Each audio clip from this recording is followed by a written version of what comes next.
Antoine. Boom, you get a little catapult here from Thanasis. When you try to make a name for yourself, this is how you do it. When you get some playing time and you want to keep that 13th, 14th spot in the roster, that's how you do it right there, baby. Or you know, well, here's how you keep the 13th spot on the roster. Be Giannis's brother. That helps. That'll help you. Whoop. Going the other way, guys. That was a little Jordan-esque here. I'm breaking out a little old basketball references. Just a little spin, a little baseline. But, you know, Patrick Ewing's supposed to be there. Instead, it was a layup. What's your take on Markelle Fultz? Nice comeback story here, Nick. Well, in the process of a potential comeback story, I'm happy for him.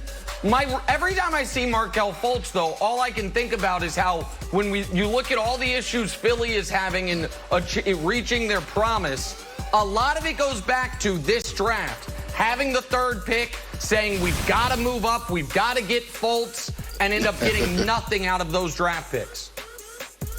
Hey, Giannis ejected last night. It was an offensive foul, and Giannis still not happy, and Mo Wagner. So, okay, they have a little chit-chat about it.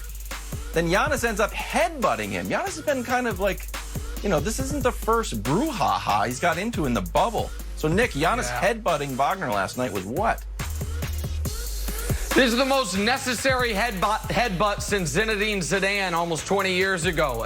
Absolutely necessary. Wow. Listen, folks need to stop acting like Giannis Antetokounmpo isn't about to be the two-time MVP, like he's not one of the most physically imposing guys in the league. We've seen guys try to step to him. He's probably going to get suspended. Who cares? They were going to arrest him in the final game anyway. Giannis needs to add a little edge to himself and to his team headed into what is the most critical playoff run for the Bucks franchise in 50 years since Lou Alcindor and Kareem Abdul-Jabbar was there. So this is I don't endorse violence, but I don't actually have a problem with this. And a lot of people have wanted to headbutt Mo Wagner since he was back in Michigan. So it happens. So I say it's necessary, Antoine. Nick, this is immature, man. When you about to be the two-time MVP, you don't get into these type of altercations with guys on other teams, especially Mo Wagner. Not to take anything from Mo Wagner, probably going to turn out to be a good pro, but you don't get into these type of altercations with these guys. You got to keep your head. Milwaukee needs some type of energy or something to get them going in the bubble. They haven't been great, but not your best player, because you don't know how Adam Silver's going to react to this. I don't think he'll lose a playoff game behind this, but you don't want to get involved in this. This is when you got to have, let's go back to the old school, Nick, where you got to have like the Charles Oakleys of the world. You got to have those type of guys on the team to take care of that. Udonis Haslem to come in and do it. Yeah, you need those type of guys. Maybe one of the Lopez brothers or something take care of that. Maybe Korver. Okay. Melo, meanwhile. Thanasis! Have his brother do it. That's a good point. If my brother started headbutting people, I'd be upset. Hey, Melo had 26, overshadowed by Dame's big game, but Melo's still getting it done. You've called him Syracuse great, and I actually was trying to play on your Syracuse emotions there to try to get you to root for the Blazers. So Melo's performance last night was what, Nick? Look it up, America. This is the best game Carmelo Anthony's had in 3 years. It's the best game he's had since he was a Knick. 26, 8, and 8, a clutch 3 late, efficient from the field.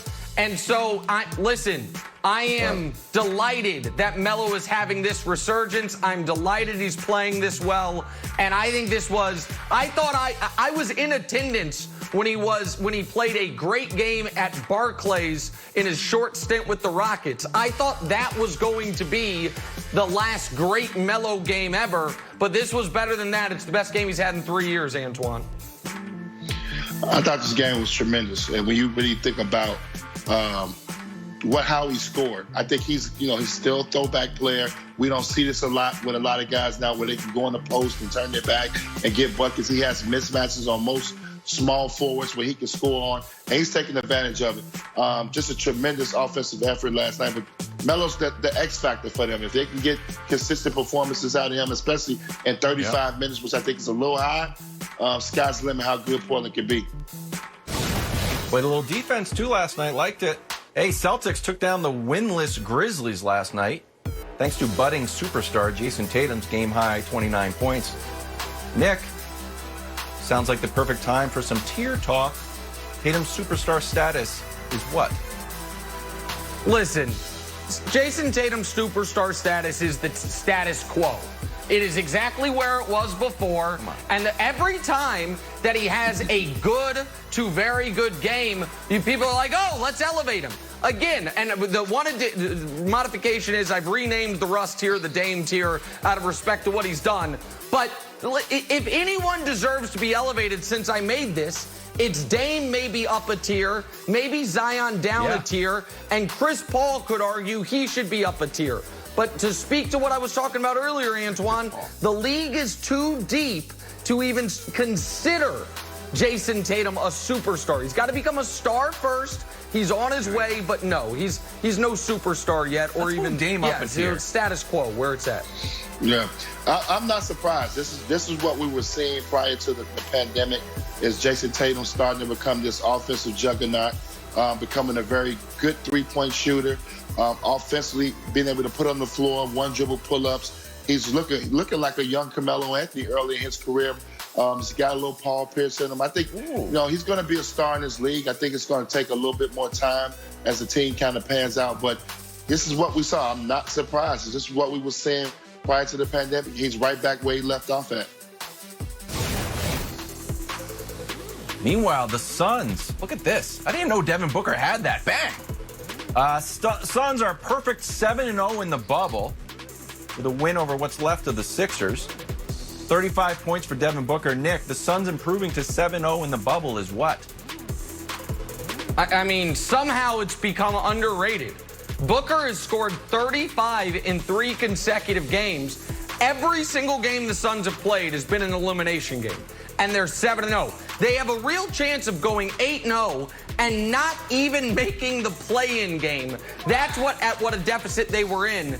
And so what they've been doing is somehow underrated to me because of what we're seeing from Lillard and the Blazers and some of the other stories, Antoine. This is unbelievable. I think this is great when you look at for the league. I think because now it shows young teams can build through the draft. You don't necessarily have to draft. You don't necessarily have to get a big-time free agent. Devin Booker's turned himself into a star who's going to be a Hall of Fame player one day, Nick. Devin Booker. Ayton, they got through the draft. Wow. The great trade for Ricky Rubio. I just think this is great for the league. I think this team is going to be dynamic next year. They'll be able to add maybe a piece. They got some good young pieces, and they'll be very competitive and become a playoff team. Wow. Tough for Draymond Green's 50K. Hall of Famer. Hey, what's next for college football? That's next on First Things First.